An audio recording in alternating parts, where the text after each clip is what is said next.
باللہ من الشیطان الرجیم بسم اللہ الرحمن الرحیم۔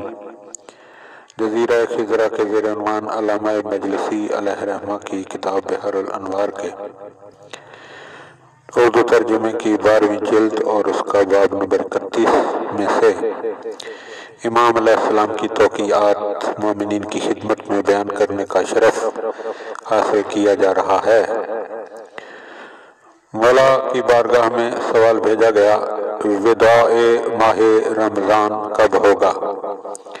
ہمارے اصحاب کا اس میں اختلاف ہے۔